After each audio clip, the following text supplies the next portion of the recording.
오늘 본문은 지난 2주와 마찬가지로 썩 유쾌한 내용은 아닙니다. 이복 오빠가 이제 여동생을 겁탈하고 또 동생이 형을 죽이는 일들이 일어납니다. 본문에서 발생하는 이와 같은 사건들은 전부 다윗이 밧세바를 범하고 우리아를 죽음으로 몰고 간 그 범죄의 결과로 나타납니다. 하나님께서는 나단 선지자를 통해서 다윗의 죄를 분명히 지적하셨고 용서하셨습니다. 그러나 하나님께서는 다윗에게 간음과 살인에 대한 징계가 반드시 있을 거라고 말씀하셨습니다. 하나님께서 분명히 자신의 뜻을 다윗에게 알리셨던 것이죠. 그리고 오늘 본문에서 그 말씀이 성취됩니다. 그런데 하나님의 말씀이 성취될 때 하나님이 사람을 로봇으로 조종하지 않는다는 사실이 너무 중요해요.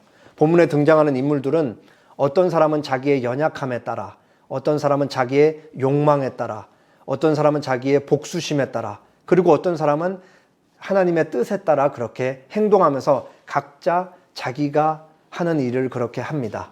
그럼에도 동시에 하나님의 말씀이 이루어져 가는 것이죠. 오늘 놀라운 신비라고 할 수 있습니다. 오늘 말씀을 통해서 이 세상 속에서 살아가는 그리스도인의 위치와 역할에 대해서 함께 생각해 보겠습니다. 사무엘상 1절부터 3절입니다. 그 후에 이 일이 있으니라. 다윗의 아들 압살롬에게 아름다운 누이가 있으니 이름은 다말이라. 그는 처녀이므로 어찌할 수 없는 줄 알고 암논이 그의 누이 다말 때문에 우라로 말미암아 병이 되니라. 3절 같이 읽을게요. 암논에게 요나답이라 하는 친구가 있으니 그는 아이시영 시므아의 아들이요 심히 강한 자라. 시작부터 앞에 있는 내용이랑 연결짓고 있는 거예요. 그 후에 이 일이 있었다. 이제 오늘 본문에 일어날 일들이 있었다는 얘기예요. 앞에 그 후는 뭐냐면 다윗이 밧세바를 범하고 우리아를 죽음으로 몰고 가고 선지자 나단이 와서 다윗을 질책하고 다윗이 회개하고 그거에 대한 징계가 따를 거라는 이 모든 일이 있고 이제 오늘 본문의 사건이 있었다. 그러니까 다윗의 범죄와 오늘 본문 사건을 긴밀하게 연관을 짓고 있는 거예요. 오늘 본문에 일어나는 일이 다윗의 범죄의 결과이라는 걸 다시 한번 주지시키고 있는 거죠. 주인공 세 사람이 등장합니다. 먼저 뭐라고 얘기를 하냐면 다말을 소개하는데 다말이 누구냐면 다윗의 딸이잖아요. 근데 다윗의 딸 다말이라고 얘기하지 않고 독특한 방식으로 다말을 소개해요. 뭐라고 다말을 소개하고 있죠? 네. 압살롬에게 아름다운 누이가 있었다. 그리고 그녀의 이름이 다말이었다. 압살롬의 누이라고 소개를 하고 있죠. 그리고 아름답다고 얘기를 하고 있는데 왜 압살롬을 여기서 굳이 끌어들여서 설명을 하고 얘기를 하고 있냐면 오늘 본문의 사건에서 압살롬이 아주 중요한 자리를 차지하고 있기 때문에 그렇습니다. 그래서 주인공 3명이 등장해요. 다윗은 오늘 본문에서는 약간 주변 인물로 등장하고 압살롬, 다말, 그리고 이제 암논이 주인공으로 등장합니다. 그리고 한 명의 조연이 등장하는데 그게 누구냐 하면 바로 암논의 친구이자 사촌지간이었던 요나답이라는 사람입니다. 여기서 다윗의 가족 관계를 우리가 좀 살펴볼 필요가 있어요. 아주 재미있습니다. 다윗이 아들들이 있었어요. 다윗의 본처가 누구였는지 다들 기억하시나요? 다윗의 본처? 사울의 딸 미갈. 근데 미갈이 다윗을 아주 업신여긴 거에 대한 결과로 두 사람 사이에는 아이가 없었습니다. 그래서 다윗과 보시면 2절에 보시면 3장 2절에 보시면 여기 다윗과 아히노암이라는 여자 부인 사이에 태어난 암논이 있는데 암논이 맏아들이 되는 거예요. 그리고 또 둘째 아들이 있어요. 길르압이라는 아이인데 아비가일과 다윗 사이에 태어난 아들. 그리고 셋째는 압살롬. 압살롬은 누구냐? 이방인 왕 그술로 달메의 딸 마아가와 다윗 사위에 태어난 아들입니다. 근데 그 학자들은 둘째 길르압에 대해서는 길르앗이 아마 어린 나이에 죽었을 거라고 그렇게 생각을 해요. 왜냐하면 성경에 길르압에 대한 기록이 거의 나와 있지 않기 때문에 그렇습니다. 지금 이 얘기가 왜 중요하냐면 이제 다윗은 서서히 이제 노년이고 이제 죽음을 향해 점점점 가고 있는데 왕이 계승권 때문에 그런 거예요. 이런 것도 우리가 이제 좀 염두를 해두면서 사무엘 하를 따라갈 필요가 있습니다. 그리고 이제 누가 등장하냐면 암몬의 친구로서 요나답이 있는데, 요나답은 누구냐?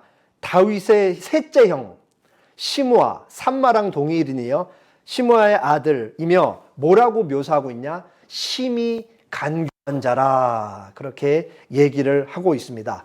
자, 상황은 뭐냐면 암논이 이복 동생 다말을 너무 이렇게 사랑하는 거예요. 근데 이때 당시에는 시집을 가지 않은 처녀 공주는 왕에 의해 철저하게 보호받고 통제되기 때문에 사람들이 함부로 만날 수가 없었습니다. 그러니까 이복 오빠 암논이 다말을 너무 좋아하고 보고 싶은데 자기 원하는 대로 만날 수가 없으니까 이제 상사병에 걸린 겁니다. 그래서 이제 상사병에 걸린 암논이 날마다 이제 수척해져 가면서 이제 그 몰골이 말이 아니게 파리해져 갔습니다. 3시간이자 친구인 요나답이 이제 그 얼굴을 보면서 묻는 거예요. 너 뭔 일이냐? 그러니까 암몬이 자초지종을 얘기하는 거죠. 야, 내가 그 다말이 좋아 죽겠는데 도대체 이 볼 방법이 없다. 이거 어떻게 해야 되냐? 그러니까 이제 성경이 간교한 자라 그러잖아요. 요나답이 꾀를 내는 거야. 그러면 내가 방법을 알려줄게. 그래서 그래, 방법 좀 가르쳐 줘봐라. 다윗 왕을 통하지 않고서는 네가 다말을 볼 수 없으니까 네가 지금 안 그래도 얼굴이 수척해져 있으니 계속해서 침대에만 들어누워 있어라. 그러면은 왕께서 네가 아픈 줄 알고, 네가 첫째 아들이니까 와서 너를 병문안을 오지 않겠느냐, 그렇게 얘기를 해요. 그러면 그때 네가 왕께 부탁을 해서 다말로 해서 다말이 우리 집에 와가지고 보양식을 좀 만들어 달라라고 그렇게 요청을 해라 라고 이렇게 꾀를 내는 거죠.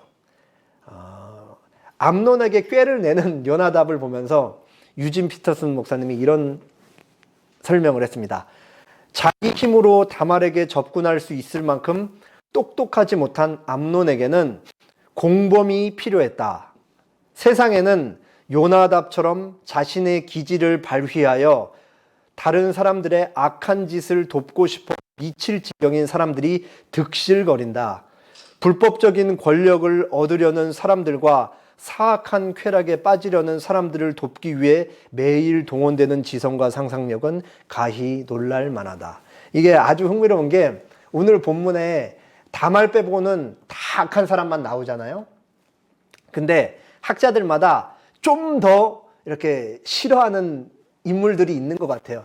근데 이제 유진 피터스 목사님은 이 요나답이라는 인물, 이런 유형의 사람들을 아주 싫어했던 것 같습니다. 이 뒷부분에 요나답이 한 번 더 나오는데 거기서는 요나답을 정치적 기생충이라 그러면서 이 권력에 빌붙어가지고 자기에게 이득을 취하는 그런 유형의 사람이라고 아주 신랄하게 비판을 하고 있습니다. 암논은 요나답이 알려준 대로 그대로 행동을 하죠. 그리고 요나답이 꾀를 낸 대로 다윗이 와서 암논을 봅니다. 너 무슨 일이 있느냐? 이렇게 되는 거죠. 그러니까 암논이 내가 몸이 너무 아프고 입맛도 없는데 다말을 좀 보내서 보양식을 좀 만들어주게 해주십시오 라고 이제 아버지께 요청을 하는 거예요. 그러니까 다윗이 반응을 합니다. 7절. 다윗이 사람을 그의 집으로 보내 다말에게 이르되 이제 내 오라버니 암논의 집으로 가서 그를 위하여 음식을 차리라 한지라. 다윗은 자기가 암논의 집에 가고 암논이 자기에게 부탁을 하기까지 이 뒤에서 무슨 일이 있었는지 하나도 알고 있지 못합니다. 여기서 중요한 점은 뭐냐면 다윗이 이제 엄청나게 추악한 일이 벌어질 건데 거기에 공모자로 자신도 모르게 가담되고 있다라는 사실이에요. 이제 나중에 이 일이 다 이루어지고 나면은 다윗은 이제 까무러치게 놀라겠죠. 다윗은 암논의 부탁을 듣고 다말을 암논의 집으로 보냅니다. 이때 당시에 왕자들은 왕국에 같이 살지 않았던 것 같아요. 각자 이제 자기 그 별채들이 따로 있었던 것 같습니다. 그래서 이제 다윗이 다말을 암논의 집에 보냅니다. 다말은 아버지의 명령에 순종하고 그리고 몸이 안 좋은 오빠를 어떻게 해서든 기력을 회복시키기 위해 보양식을 만들어 주려고 오빠의 집으로 갑니다. 그래서 집에 가서 열심히 보양식과 과자를 그렇게 만들어요. 근데 갑자기 그 암논이 사람들을 다 내보내는 거예요. 그리고 나서 다말 일로 와서 내 침실에 와서 나를 좀 네가 만든 보양식을 가지고 나를 좀 먹여줘라 이렇게 부탁을 한 거죠. 뭐 아무것도 모르는 다말이 가서 보양식을 먹여주게 가는데 거기서 갑자기 암논이 급 돌변하는 겁니다. 그러면서 힘으로 붙잡고 내 이복 동생아 나랑 동침하자 이러면서 막 요청하기 시작하는 거예요. 그러니까 그 다말이 단호하게 거절합니다. 이거는 이스라엘에서는 절대로 일어날 수 없는 일이다. 율법이 근친상을 철저히 금하고 있기 때문에 그래요. 이 일은 당신에게나 나에게나 철저하게 부끄러운 일이 될 것이다. 그리고 혹시 모르니까 다윗 아버지 왕께 말해서 우리의 결혼을 성사시켜 줄지도 모르니까 그렇게 얘기를 해서 허락을 받는 것이 나을 것 같다. 이렇게 이제 얘기를 하는 거예요. 실질적으로 그 일이 일어날지는 모르지만 다윗이 허가할지는 모르지만 암논이 전혀 듣질 않습니다. 그래서 힘으로 제압을 해서 그 자리에서 다말을 겁탈합니다. 그리고 겁탈한 다음이 더 가관이에요. 다말이 암논이 다말을 이렇게 막 내쫓아요. 이 계집이라고 얘기하면서 막 내쫓으려고 그러니까 다말이 네가 나를 겁탈한 것보다 지금 나를 내쫓는 그 행동이 더 악하다라고 막 질책을 해요. 그러니까 암논이 자기 종을 불러다가 이 계집을 쏙 내쫓고 문빗장을 걸어 잠그라 해서 다말은 쫓겨납니다. 이때 당시에 그 처녀 공주가 처녀성을 나타내기 위해 입었던 옷이 있었던 것 같아요. 근데 이제 다말은 자기 이복 오빠에 의해서 처녀성을 상실했으니까 그 옷을 찢고 그리고 국가를 잃었을 때나 사람이 죽었을 때 사람이 느낄 수 있는 가장 큰 슬픔이 있었을 때 사람들이 했던 행동인 머리에 재를 덮어쓰고 옷을 다 찢고 그리고 뭐 이렇게 입을 막 막고 지나면서 머리 위에 손을 이렇게 얹고 이렇게 하면서 그 암논의 집을 떠납니다. 그래서 이제 압살롬 자기 친오빠의 집으로 그렇게 가요. 그리고 이제 압살롬이 등장합니다. 제가 21절까지 읽을 테니까 여러분이 22절 읽어주세요. 그의 오라보니 압살롬이 그에게 이르되 내 오라버니 암논이 너와 함께 있었느냐? 그러나 그는 내 오라버니이니 누이야. 지금은 잠잠히 있고 이것으로 말미암아 근심하지 말라 하니라. 이에 다말이 그의 오라버니 압살롬의 집에 있어 처량하게 지내니라. 다윗 왕이 이 모든 일을 듣고 심히 노하니라. 압살롬은 암논이 그의 누이 다말을 이쁘게 하였으므로 그를 위하여 암논에게 대하여 잘못을 압살롬이 전하지 아니하니라. 압살롬은 다말을 보자마자 이제 뭐 그때 당시 문화를 잘 알고 있었으니까 이제 이 사랑하는 여동생이 아주 좀 안 좋은 일을 당한 걸 바로 알아요. 그러면서 이제 물어요. 네가 암논이랑 같이 있었냐? 그러니까 너한테 이런 짓을 한 사람이 암논이냐? 그러니까 이렇게 대답을 들었겠죠. 그러면서 일단은 잠잠히 조용히 있자. 그리고 근심하지 말라. 이렇게 얘기를 해요. 이 오빠의 위로가 어떤 실질적인 위로가 됐는지는 모르겠지만 압살롬한테는 계획이 다 있었거든요. 그래서 이제 일단 동생을 잠잠히, 그러니까 너무 이렇게 막 난리 피지 말고 공개적으로 이런 행동을 통해 암논의 죄를 드러내지 말라고 이렇게 얘기를 한 거예요. 그리고 압살롬이 알게 되고 다윗도 이제 암논과 다말 사이에 어떤 일이 일어난지 듣게 됩니다. 성경이 뭐라고 얘기하면 다윗의 반응을 다윗이 심히 노하니라 그러고 끝. 화만 내고 아무런 조치를 취하지 않은 거예요. 여기서 적어도 다윗은 둘 중에 하나는 했어야 돼요. 첫 번째는 근친상간을 범한 죄를 율법이 뭐라고 얘기를 하냐면 그 범죄한 자를 이스라엘 공동체에서 내쫓는다. 내쫓으면 당연히 왕위 계승권이 박탈되니까 이게 다윗이 할 수 있었던 첫 번째 일. 아니면은 자기가 율법을 어기면서라도 두 사람을 결혼을 성사시키는. 그래서 어떻게 해서든 뭐 이것보다 좀 더 유연하게는 다윗이 명령해서 암논으로 하여금 다말을 책임지게 하는 이런 조치를 취했어야죠. 근데 다윗은 분노만 하고 아무런 조치도 취하지 못합니다. 왜 그러냐면 첫째 아들이니까 암논이 너무 소중하고 이 아들이 사랑스러운 거예요. 그리고 또 한 가지는 뭐냐? 자기가 당장 이 앞에 어떤 일을 저질렀죠? 바세바를 범하고 우리아를 죽음으로 몰고 가기 때문에 자기가 떳떳하지 못한 거예요.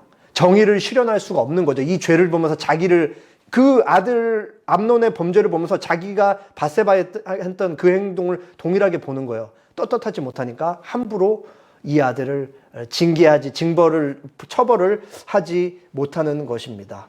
압살롬은 자기 동생한테 벌어진 일 때문에 암논을 아주 미워하고 증오합니다. 근데 이 압살롬은 무서운 사람이에요. 자기의 감정을 철저하게 숨기고 한마디도 입 밖으로 드러내거나 입 밖으로 무슨 말을 하거나 표정으로 드러내지 않았던 것 같습니다. 자, 그리고 2년이라는 시간이 지나요. 2년. 짧지 않은 시간이 지나죠. 이 2년이 다윗에게는 자식들 간에 이런 흉측한 일이 일어나는데 아무런 처벌을 하지 않았던 2년. 그리고 암논에게는 배다른 여동생에게 이렇게 극악한 범죄를 저질렀으면서 사과하지 한마디 하지 않았던 2년. 그리고 다말에게는 이복 오빠로부터 이런 안 좋은 일을 당했는데 그냥 처량하게 지냈던 2년. 앞으로 평생 결혼 못하고 살아야 될지도 모르는 그런 걱정을 하면서 지냈던 2년. 그리고 압살롬에게는 이제 미래 내가 어떻게 하면 암논에게 복수를 할까 철저하게 계획을 세웠던 2년이었습니다. 동시에 기다렸을지도 모르겠어요. 아버지 왕 다윗이 암논을 적절하게 처벌을 하면 내가 이 복수를 거두겠다라는 생각을 했을지도 모르겠습니다. 그리고 요 2년이 아주 중요해요. 아마도 압살롬은 이 2년 동안 다윗이 아무런 처벌을 하지 않는 것을 보면서 우리 아버지는 정의를 시행하는 왕이 아니다. 그러면 내가 정의를 시행해야지 라고 생각을 하면서 이 생각이 어디까지 뻗치냐면 그럼 내가 왕위를 찬탈해야겠다. 나중에 압살롬이 반역을 하잖아요. 그 생각이 아마 이때 압살롬의 머리에 자리하지 않았나 싶습니다. 학자들에 따라 달라요. 어떤 학자들은 압살롬이 본래부터 어떻게 해서든 암논을 제거하고 자기가 왕위 계승자 1위로 등극하려는 생각이 갖고 있었는데 그때 마침 암논과 다말 사이에 이런 불미스러운 일이 있었다. 그래서 그걸 삼아서 복수를 정당하게 했다. 뭐 이렇게 보는 학자도 있습니다. 어쨌든 압살롬의 입장에서는 암논만 사라지면 자기가 이제 승계권 1순위로 등극을 한다라는 사실은 변함이 없는 거죠. 압살롬은 복수심과 자신의 정치적 이 야욕, 이 뒤섞인 채로 철두철미한 계획을 세웠고 실행에 옮깁니다. 오늘 본문에 바알 하솔이라는 곳에서 이제 양털 깎는 잔치를 압살롬이 벌이려고 해요. 뭐 당시에 양털 깎는 잔치는 며칠 동안 뭐 술도 많이 마시면서 이제 온 동네가 이제 크게 하는데 그 잔치를 벌이는 기쁜 축제 일과 같은데 왕자가 그 일을 벌이니까 얼마나 성대하게 그 일을 진행을 했겠어요. 그리고 수도 예루살렘 성읍부터 25km나 떨어져 있는 아주 가깝지는 않은 지역에서 양털 깎는 잔치를 벌입니다. 먼저 압살롬이 다른 아들들, 왕자들을 다 이제 초대를 한 거예요. 그러고 나서 다윗에게 가서 이제 제가 양털 깎는 잔치를 벌이려고 하는데 왕께서는 좀 같이 오셔서 이 자리를 축하해 주십시오. 이렇게 요청을 했어요. 근데 아마 압살롬이 다윗이 오지 않을 거를 예상했던 것 같아요. 그러니까 다윗이 거절을 하죠. 뭐라고 거절하냐면 구실이 나까지 가면은 네가 너무 큰 재정 손실이 있을 거기 때문에 나까지 갈 필요가 뭐가 있겠냐. 나는 가지 않겠다. 그냥 네가 잘 해라. 그러니까 그때 압살롬이 놓치지 않고 바로 얘기합니다. 그러면은 첫 번째 아들인 암논이라도 보내주셔서 우리 잔치를 좀 같이 오게 해주십시오. 그러니까 이제 다윗이 거절했는데 이런 요청이 들었는데 뭔가 찜찜한 거예요. 다윗이 촉이 좋은 사람이잖아요. 뭐가 찜찜하냐? 2년이라는 시간이 지났어도 너무나 큰일이 있었고 암논과 압살롬은 배다른 형제인데 다말과 압살롬이 친남매인 거기 때문에 압살롬이 무슨 꿍꿍이를 가지고 있는지 알 수가 없기 때문에 다윗이 약간 찝찝한 거죠.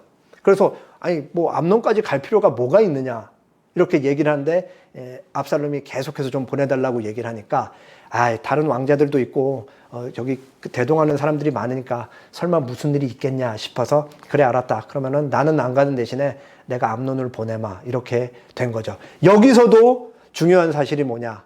다윗은 자신도 모르는 사이에 이 범죄에 가담되고 있다라는 일이 너무 중요합니다. 이게 왜 중요하냐면 이 일들이 다 벌어진 다음에 다윗은 이 범죄를 통해서 자기 자신을 죄를 보기 때문에 그래요. 얼마나 그걸 뉘우쳤겠어요. 압살롬이 벌인 잔치에 왕자들이 전원 초대가 됩니다. 그리고 이제 압살롬이 미리 자신의 종들에게 지령을 내려놨어요. 너희는 바짝 긴장하고 있다가 나를 잘 봐라. 암논이 술에 거나하게 취하면 내가 그때 지시 내릴 테니까 그 자리에서 바로 암논을 사살해라. 그리고 이제 잔치니 막 무르익고 이제 암논이 막 흥에 겨워서 술에 거나하게 취했습니다. 그때 압살롬이 종들에게 지시를 내리는 거예요. 종들이 바로 그 자리에서 암논을 사살합니다. 혼비백산한 다른 왕자들은 그냥 노새 타고 막 다 흩어져서 이제 도망을 가죠. 그리고 다윗의 왕국에 먼저 오보가 도착해요. 헛소문. 그래서 압살롬이 모든 왕자들을 죽였습니다. 그러니까 막 다윗이 난리가 나죠. 근데 그때 요나답이 싹 등장해서 이거 압살롬이 모든 왕자 죽인 거 아닙니다. 내가 잘 알고 있습니다.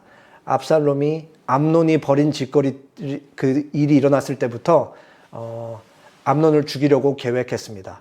압살롬이 죽은 것은 모든 왕자가 아니라 압살롬뿐입니다. 라고 뭐 나름 다윗을 암심시키려고 노력을 하는 거예요. 그리고 나서 이제 얼마 지나지 않아 진짜 소식이 전해지죠. 그래서 다른 왕자들은 다 도망쳤고 그 암논만 죽었습니다. 그리고 이제 왕자들이 왕궁에 도착을 하고 암논이 죽었다는 소식이 전해집니다. 그리고 다윗은 통곡을 하죠. 압살롬은 자기의 외할아버지인 구술 왕에게 도망을 갑니다. 그리고 오늘 본문이 이제 이렇게 끝이 나요.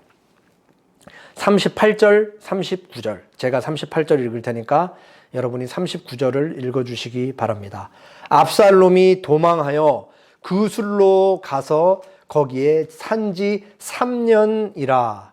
다윗 왕의 마음이 압살롬을 향하여 간절하니 암논은 이미 죽었으므로 왕의 위로를 받았으니까.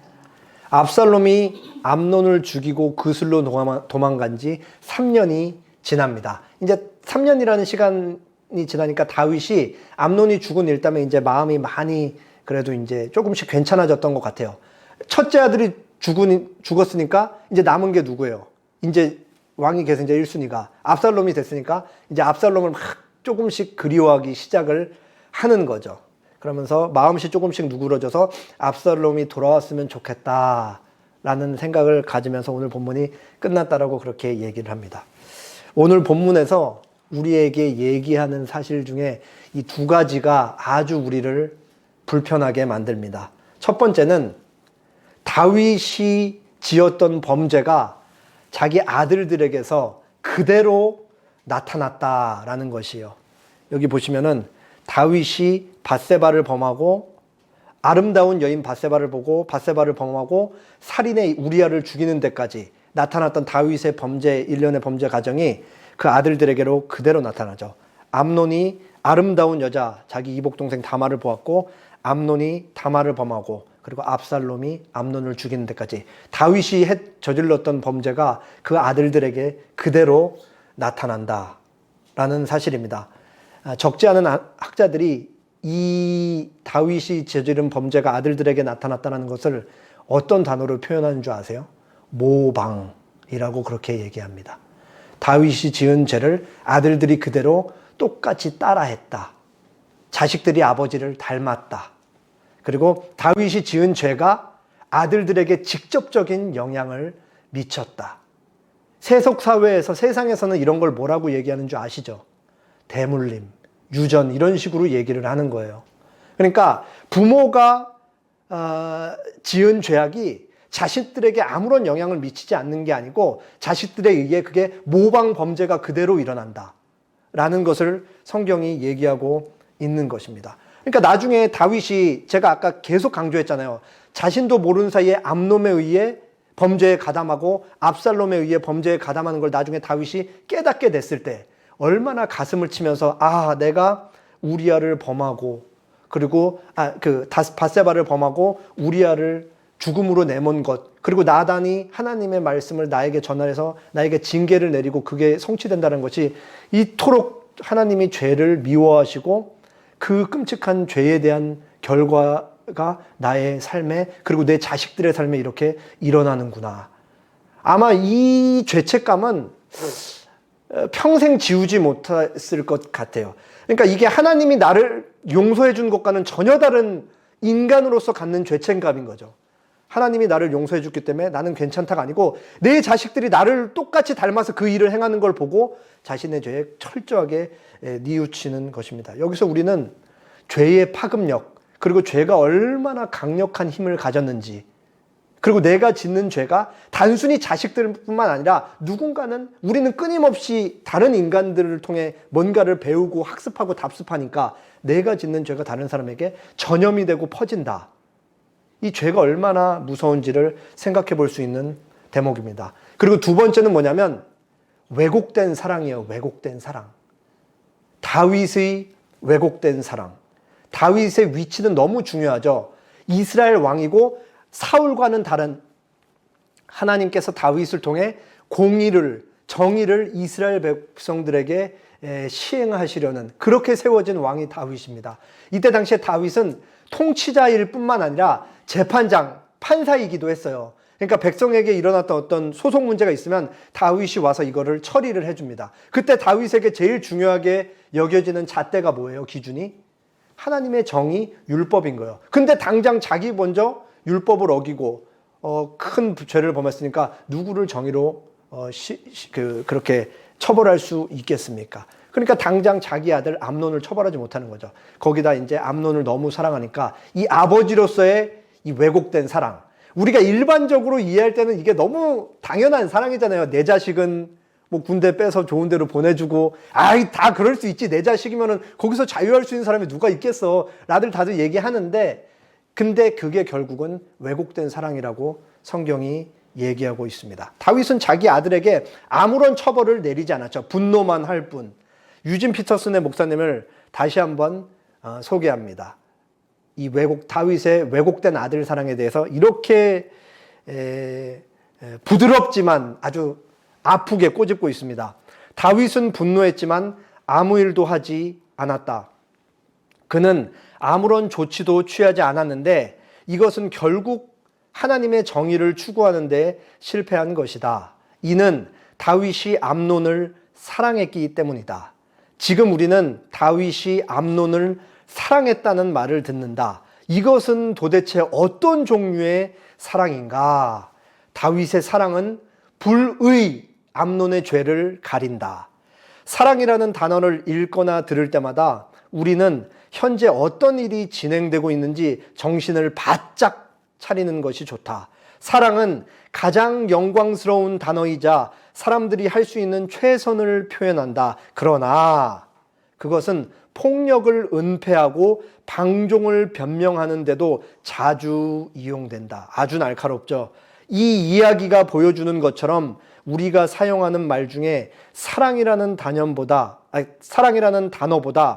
개념을 검토하고 검증하는 것이 더 필요한 단어는 없다. 다윗의 잘못된 자식 사랑이 정의를 가리고 불의를 만들어냈다라고 그렇게 표현하고 있는 것이죠.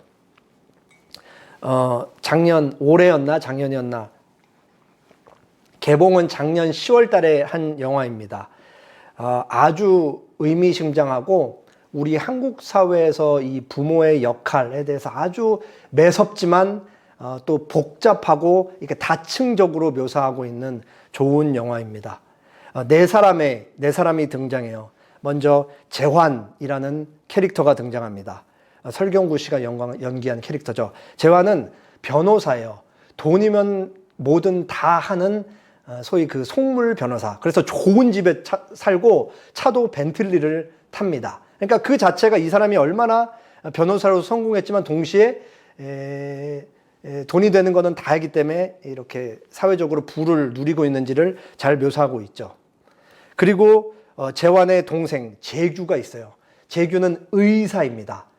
원칙주의자고 아주 도덕적으로 올바르며 돈이 없는 불쌍한 환자를 위해서도 수술을 해줄 만큼 아주 훌륭한 의사입니다. 그리고 동생 재규의 부인 연경이 있어요. 김희애 씨가 연기했는데 번역가이고 그리고 성공한 여자이고 자식 교육에는 아주 목을 매며 자식밖에 모르는 그런 사이입니다.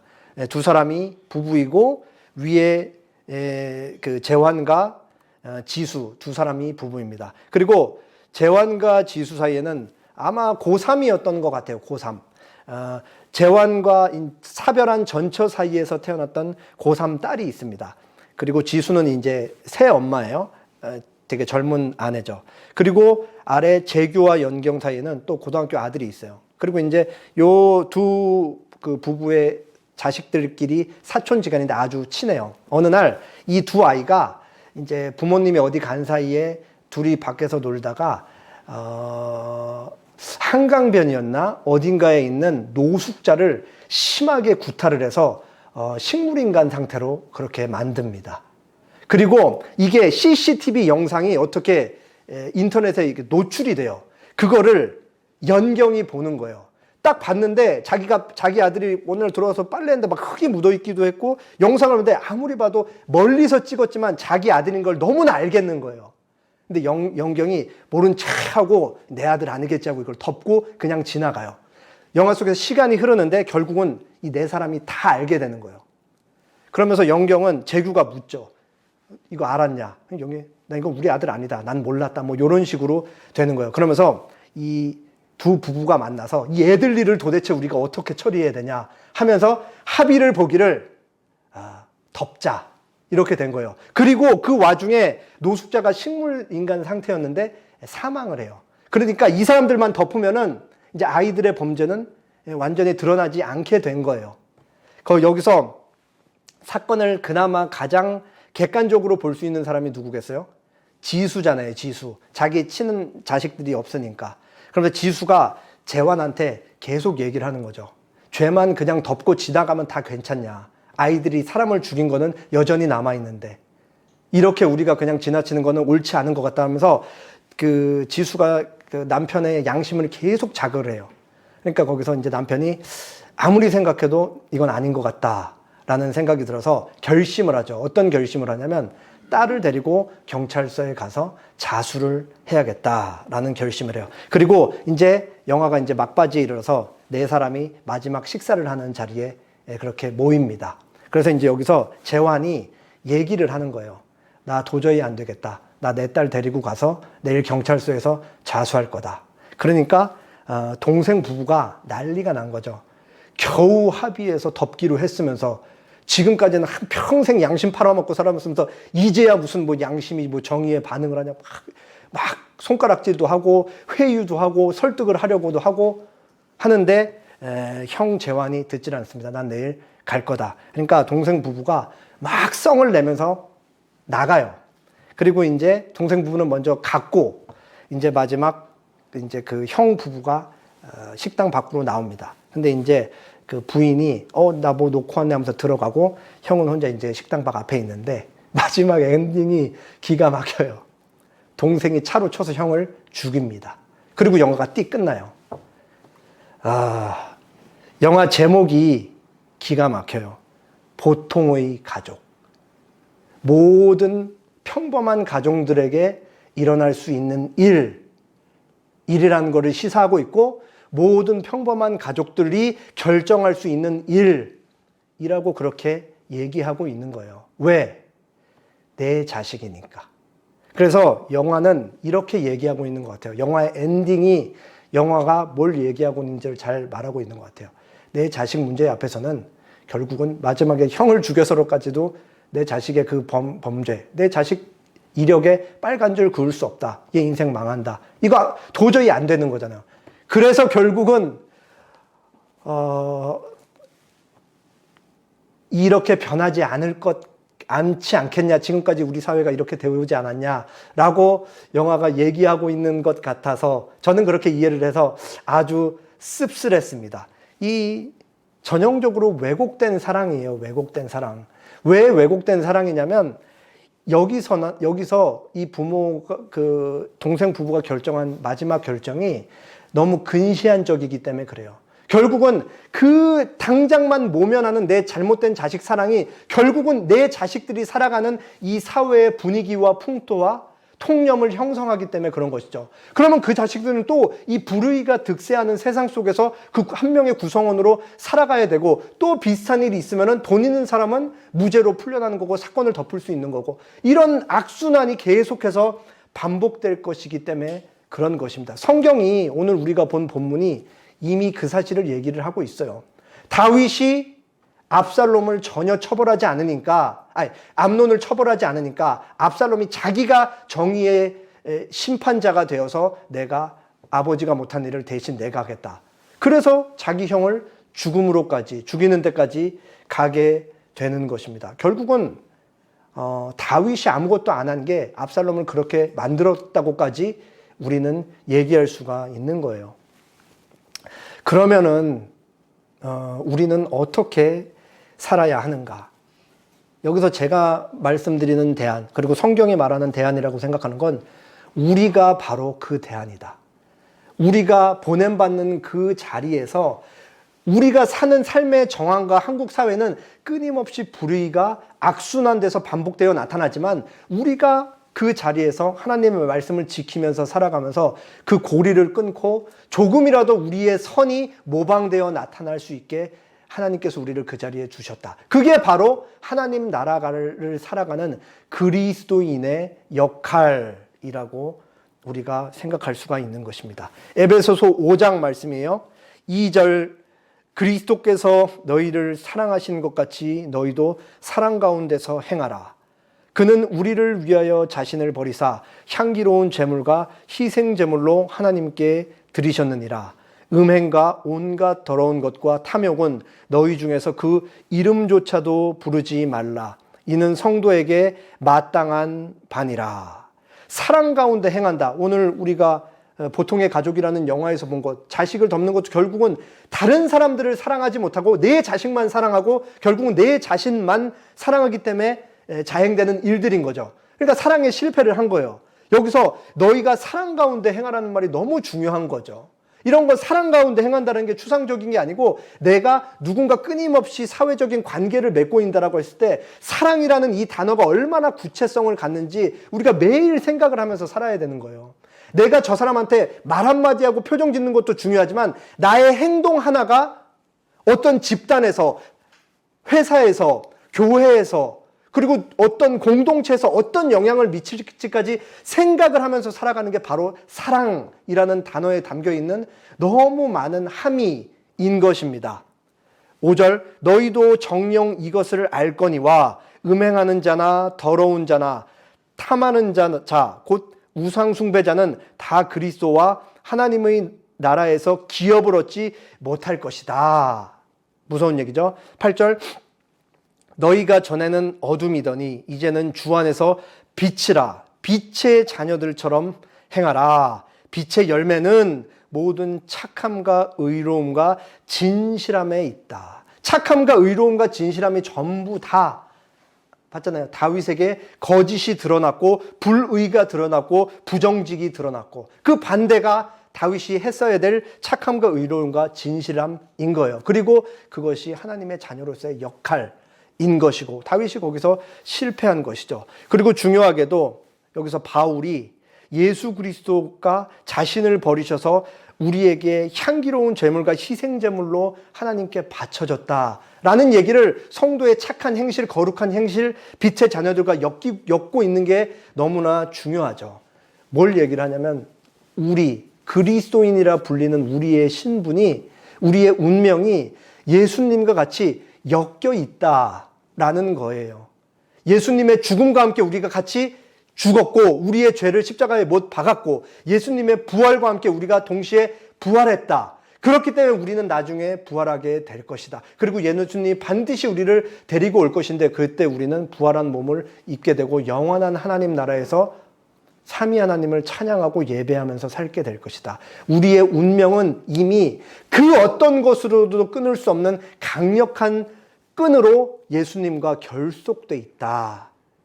우리의 운명이 그렇게 이미 결정되어 있기 때문에 너희는 어떻게 살아야 되냐? 빛의 자녀들처럼 행하라. 그렇게 나오는 것이죠.